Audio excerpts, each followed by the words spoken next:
concubines. Really? You remember chapter 4? Remember the guy who my God, what happened? He became a cow. Is this really a good plan? Really?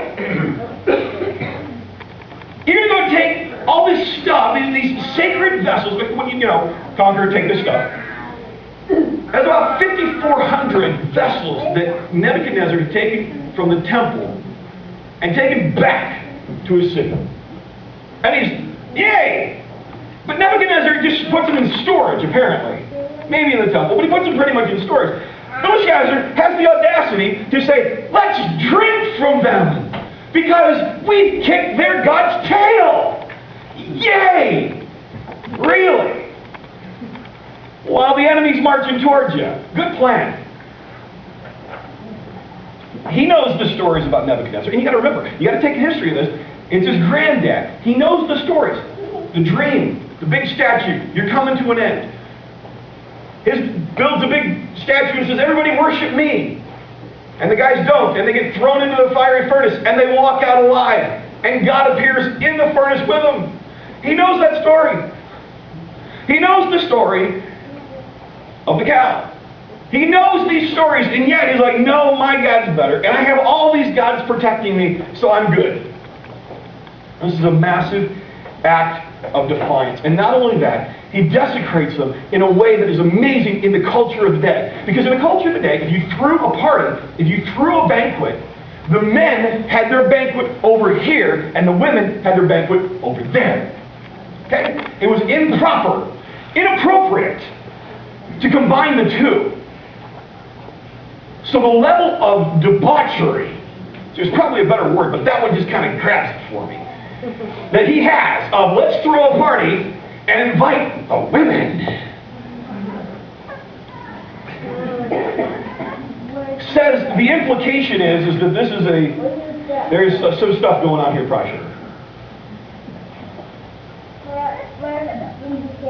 And at the same time, he's praising his gods. This is a triple fist at God. So they brought the gold cups, taken from the temple, the house of God in Jerusalem. The king and his nobles, wives and concubines, drank from them. While they drank from them, they praised their idols made of gold, silver, bronze, iron, wood, and stone. As I read this, I was struck with something. This is not just a story about a king who goes a little stupid. This is a cosmic, supernatural battle. There's a few times throughout history, throughout the story of the Word, where the powers of the devil and the powers of God go face to face. To where there is the statement, I will be like God. I'm better than God. It's a constant cycle that you and I wrestle with every day of our lives. But there are moments where it's like the attention of history and the world focuses on this battle. And that's what's going on right here. It has echoes of Isaiah chapter 14, starting in verse 12. How you have fallen from heaven, O shining star, son of the morning. This is referring to Satan. Satan was in heaven. Satan was an angel in heaven. You've been thrown down to the earth, you who destroy the nations of the world. For you said, I will ascend to heaven and set my throne above God's stars. I will preside on the mountain of the gods, far away in the north. Verse 14, I will climb to the highest heavens and be like the Most High. Okay? This is power versus power. Who's really tough? And that's exactly what's playing out again with Belshazzar. Power versus power. Authority versus authority. I will be like God. I am greater than God. This is a cycle. If you look through every chapter in Daniel, you see the same question. Over and over and over again. And it is the single most powerful question that you and I face in our life with God. Who's going to be God? Am I going to be God and have the authority, or is God? Face it, that is the utmost question that you face right now in your life. Some of you right now, and I'm talking to you, those of you who claim the name of Jesus, not those who are coming checking Jesus out, figuring God out. I'm going to talk to those who claim the name of Jesus. Some of you right now are living in sin. You're living in sin because you're doing stuff that you know God says don't do.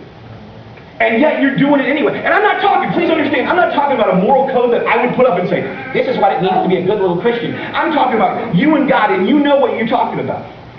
There's a part of your life that you are not, that you're saying, you know what, God, I don't trust you with this life. And if you're questioning God, if you're figuring God out, you know what, that is completely appropriate. That's where you're supposed to be. But if you're claiming the name of Jesus, and you're saying, I'm with God, but there's a part of your life that you're in complete defiance going, you know what?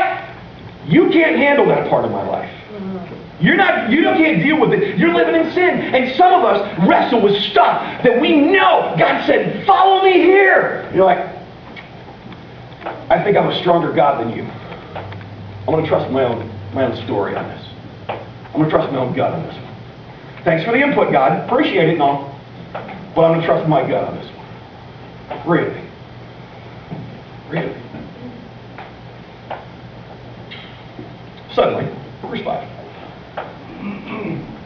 Suddenly, they saw the fingers of a human hand writing on the plaster wall of the king's palace near the lampstand.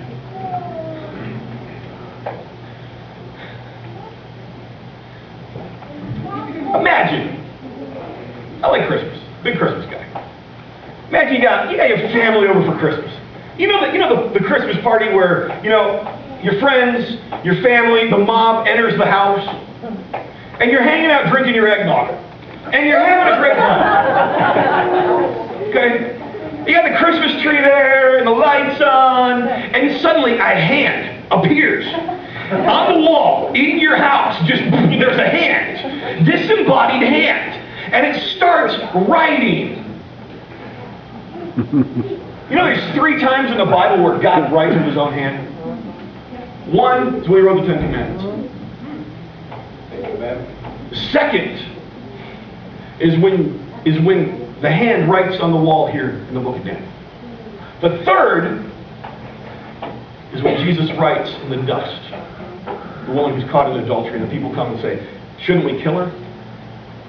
You got to get every picture of God. They're all equally important. First is the God that says, let me show you what love is. This is my law of love. Let me show you how you get along with each other and how you worship me. You're not going to have any other gods. We went through this whole series on the 10 Promises of a New Life. Check them out on the podcast if you missed it. This is what it means to live in love. Then there is this writing, which is a writing of judgment. And it's scary. And then there's the writing of grace. And the writing of mercy. Because if you feel under the judgment of God, perhaps because you realize that you are sinning or have sinned, there is the writing of mercy which says, all of this gets wiped away. And notice how the writing of grace is written in dust. Many traditions would say that what Jesus wrote there, if you remember this story, this is such a great story. Okay, so there's this woman, not doing good stuff. And apparently the inference from the story is that the religious leaders set her up and catch her in the act of adultery early one morning. Jesus is in the temple. Let your mind wrap around this picture. There's a lot of questions that don't make sense. They've set her up. They go in and they grab her. In her moment of vulnerability and weakness, grab her out and drag her into the temple in front of all the church people and throw her at the feet of Jesus.